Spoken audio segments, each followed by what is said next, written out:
Hey there, folks. Welcome to Spectrum Pulse. We talk about music, movies, art, and culture.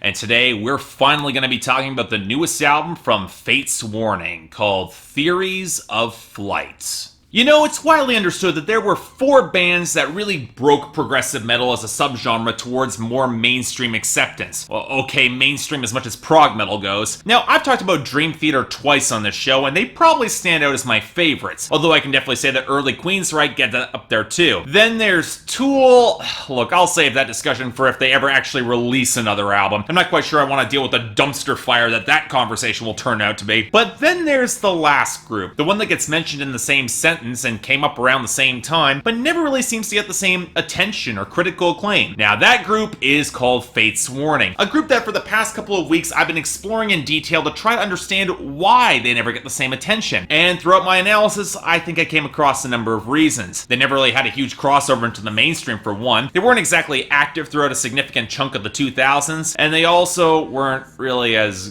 good. Now, I'm not saying the group was bad, but they definitely suffered from some pretty rough production throughout the 80s that would only start to turn around in earnest by the turn of the decade with perfect symmetry and parallels. And yet, from there, it's hard to tell what it is, beyond just the unfair comparisons to much stronger peers. They wrote some good music, to be sure, but I'm also not sure I can point to that standout classic album in the same way I could with Operation Mindcrime or Metropolis Part 2 Scenes from a Memory. I don't think they were trying to help by sticking with production trends of the time rather than carve out their own route either. It definitely dates both Disconnected and FWX's albums, even though I do think Disconnected is probably underrated a little bit. In any case, when the band went on hiatus and then came back in 2013 with Darkness in a Different Light, I actually mostly liked that album. The band sounded fresh and invigorated, and the writing and production felt as fresh as anybody could have expected. So you can bet when I heard that Theories of Flight was even better, hailed as one of Faith Warning's best albums, a real return to form, I was excited to dig in. So despite being a couple weeks late with this review, how did the album actually turn out? Well, folks, I have to admit, I really struggled with this review. And not because, without a doubt, I can say this is easily one of Fate's Warning's best albums, near on par with their best. And yet, for me, I'd also say it only rises to solidly good, not quite great. Maybe this band just isn't for me. Because again, it's definitely good, and I know fans have given this album a lot of high praise for being heavier and more aggressive and featuring some of their best songwriting, but I wouldn't really say it clicks. Worse still, it's the sort of album that also doesn't give me a lot to say about it in order to describe why, which means that this can be a bit of a struggle to keep this review interesting, so I'm gonna try. Because here's the thing, most of what people praise about Fate's Warning, I'm entirely on board with supporting. Ray Alder has always been a great singer, and he brings some of his most expressive range to the table here. The guitar work from the solos from Frank Oresti and Mike Abdow to the rhythmic but melodic riffs from Jim Matthews, they're remarkably solid. When Joey Vera has anything to do on bass, we'll come back to that, he definitely gets it done. And Bobby Jazombek, he might be the unsung hero of this record on drums, and not just for his technique. His fills are complex, but never to the point of being obtrusive, but how well that kit is mic'd. Listen to the cymbal pickup on a track like The Light and Shade of Things, easily the album highlight for me, and there's so much clean presence to his cymbal hits without sounding overly compressed or crisp. The drums sound great on this album. And while my usual complaint with Fate's Warning is that they tend to meander a little bit too much before getting to a strong vocal hook, they actually did pull together some of their best here, with The Light, the Shade of Things, like Stars Our Eyes Have Seen, and 7 Stars. And while you can definitely see touches of other influence from other prog metal acts like Arion and the liquid guitar interlude on SOS, or from modern Steven Wilson across the board in the last few songs, Fate's Warning does have a distinctive identity of their own. And this, it's easily some of their most aggressive and propulsive work to date. They definitely don't sound like a modern Dream Theater record, for instance. And yet, if I go through these compositions on a melodic level, I think I've finally got an idea why this album isn't quite clicking for me. Some of it, yeah, it's the production. I really wish the bass guitar was actually able to give a little bit of foundation to these riffs more consistently. The acoustic texture can feel a little bit tinny on songs like The Ghost of Home, and that's not counting all the compression on some of the interludes of that song, which I'm not always a fan of. And I'm convinced that some of the melody lines are a shade quieter than the rhythm guitars, which doesn't really help a lot of your hooks, but the larger issue comes in the melodies themselves. They tend to tilt towards minor progressions that imply a more melancholic atmosphere, and that's presuming they change up at all. And that tends to fly in contrast to Ray Alder's vocals, which can play for bigger climaxes and dramatic contrasts you don't really see. It doesn't really fit that melancholic atmosphere as well. And none of this is helped by the fact that the rhythm guitars can feel really prioritized over the melodies on songs like From the Rooftops, or White Flag, or Like Stars or Eyes Have Seen. I might not love all the effects that are piled into the Ghosts of Home, but the song was at least able to balance itself out a little bit more effectively and shift between various dominant tones, from bass guitar to rhythm guitar to the melody, while remaining a cohesive song. And that is one thing where I will definitely give Fates Warning a lot of credit, in that the transitions are remarkably smooth and they never snap you out of the song, so the technical proficiency here is quite strong. And speaking of cohesion, let's talk about some lyrics and themes, because like on previous albums, you can tell that Theories of Flight is trying to explore a full idea, in this case, how one deals with their own past. And this is where I feel I fall into a weird spot with this album, because on the surface, it all comes together damn near seamlessly. Right from the opening songs, it highlights the benefits of moving on from your past, not letting it haunt you or drown you, especially in what could be interpreted as the slow motion breakdown of trust on 7 stars. And again, that's one reason why the light and shade of things works so damn well for me, encountering a guy shifting through the wreckage at the end to the point where he just feels numb more than anything else, and yet it's a call to take both light and darkness in stride, burn the past and keep on going forward, find that gut punch of emotion that keep you pushing. And where this album actually gets interesting is when our protagonist starts to dig through why moving on is so important, retracing the past where he moved a lot growing up and defining what home really means for him, what that stable place is, especially when you return to that home now and all you find are ghosts. You really can't go back in the same way. And I like how things are kind of left open-ended and how it doesn't really give a plain answer on what might have been the cause of it all. Just keep moving forward. Anything else on why you take flight,